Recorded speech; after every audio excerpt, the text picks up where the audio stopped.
పెట్టకూడదు.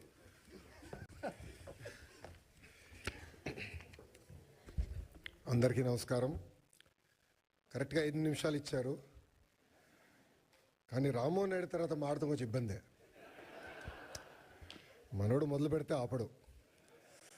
మిమ్మల్ని అందరూ చూసిన తర్వాత జ్యూరిక్లో ఉన్నానా జోపాలంలో ఉన్నాను డౌట్ నాకు వచ్చింది. ఎందుకంటే ఈరోజు మండే ఆఫ్టర్నూన్ ఇంతమంది వస్తారని మేము ఊహించలేదు. కానీ సెలవు పెట్టారు, డుమ్మా కొట్టారు. కానీ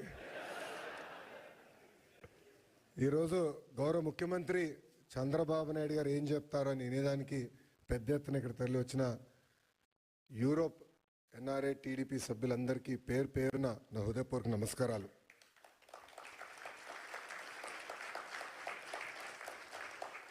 తెలుగు జాతి సత్తా ఏంటో ఢిల్లీకి వినిపించిన వ్యక్తి విశ్వవిఖ్యాత నరసార్వభౌమ స్వర్గీయ శ్రీ నందమూరి తారక రామారావు గారు.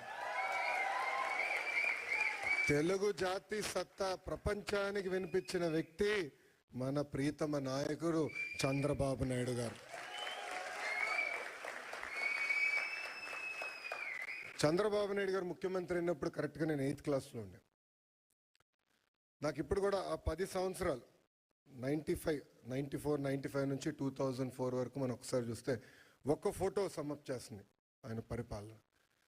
న్యూయార్క్లో వర్షం పడుతున్న సమయంలో ఆయన చేతిలో ఒక ఫైల్ పెట్టుకుని, చంకలో ఫైల్ పెట్టుకుని బ్యాగ్ మోసుకుంటూ నడుస్తూ ఉంటారు ముఖ్యమంత్రిగా.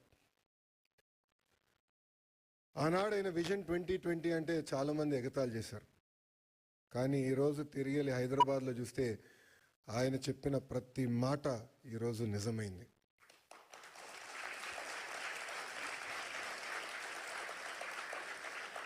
బాబు గారు 4వ సారి ముఖ్యమంత్రి అయ్యారు.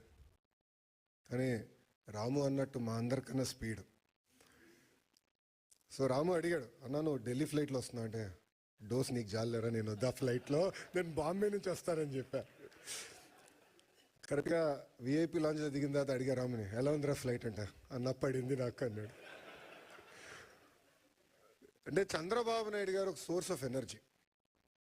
ఆయనకి చాలా అద్భుతమైన ఐడియాస్ ఉంటాయి. ఆ ఎనర్జీలో మనం ఎంత నింపుకుంటాం అనేది చాలా చాలా ఇంపార్టెంట్.